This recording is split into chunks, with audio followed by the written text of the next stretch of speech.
हर हर महादेव। ओम नमः शिवाय। चैत्र नवरात्रि महापर्व में आप सभी का हार्दिक मंगल शुभकामनाएं। देवादिदेव महादेव, माँ भगवती नारायणी कल्याणी, भारतीय नव संवत्सर का जो नव वर्ष के आगमन में प्रत्येक पल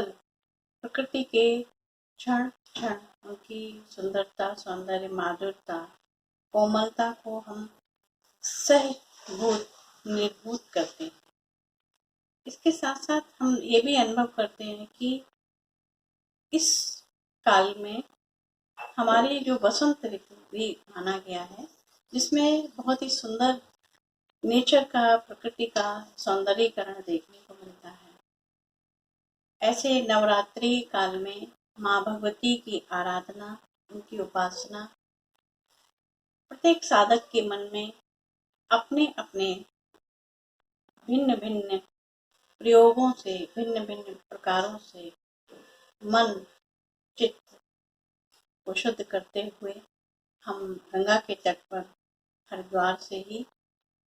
आप सभी को नमन वंदन करते हैं। आज नवरात्रि का तृतीय दिवस है, जिसमें माँ भगवती चंद्रघंटा और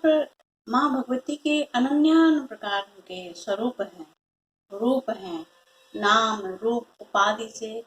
विभिन्न विभिन्न प्रकार से उनके फल की सिद्धि है, जो हम समस्त इस भवतारक जगत में भगवती के नाम से, श्री से, उनके वैभव से, ऐश्वर्य से, उनकी ही कृपा से समस्त जगत ब्रह्मांड अखिल नायक, कोटि कोटि ब्रह्मांडों की नायिका और उस चल अचल चराचर संपत्ति की मालिकाना हक जिसको है माँ भगवती अधिष्ठात्री, ऐसे नवरात्रि काल के जो साधना काल जिसको कहते हैं, जिसमें प्रत्येक साधक अपने मंत्रों से, अपने तंत्र से, अपनी उपासनाओं से, अपनी क्रियाओं से, मुद्राओं से, न जाने कितने प्रकार की पूजा अर्चनों से, प्रत्येक मन में अनुष्ठानों से प्रयोग करते हैं और इसका अभिभूत करते हुए वैदिक जो यज्ञ है, वैदिक कार्यों से भी हम सभी परिचित हैं कि भारतीय सनातन धर्म व्यवस्था में वैदिक अनुष्ठानों का महत्वपूर्ण है। वैदिक अनुष्ठानों के अंतर्गत हम साधना में विभिन्न विभिन्न प्रकार के माँ भगवती के अनुष्ठानों से, वो चाहे स्वाध्याय के माध्यम से हो अथवा उनकी पूजा अर्चना के माध्यम से हम सब करते हैं। कलिकाल के प्रमुख देवता कहा गया हनुमान जी हैं। देवी भागवत के आधार पर श्रीमद् देवी भागवत में जब माँ भगवती चंडी के रूप में रणभूमि में उतरी, उस रणभूमि में उन्होंने अपने संकल्प के साथ समस्त देवताओं को विजय प्राप्त कराने हेतु, समस्त देवताओं को उनकी श्री को वापस करने हेतु, उनको लौटाने के लिए भगवती ने संकल्प लिया और उस रणभूमि में चंडिका के रूप में महिषासुर आदि अनेक चंड मुंड उनको निराभूत पराभव करने के लिए वो मैदान में जब उतरे, तो हनुमंत लाल वहां पर, चूंकि माँ भगवती के मातृशक्ति के रूप में माँ भगवती की आराधना करते हैं, पूजन करते हैं, अर्चन करते हैं और उनसे कहते हैं कि हे माँ, मैं आपके साथ चलने के लिए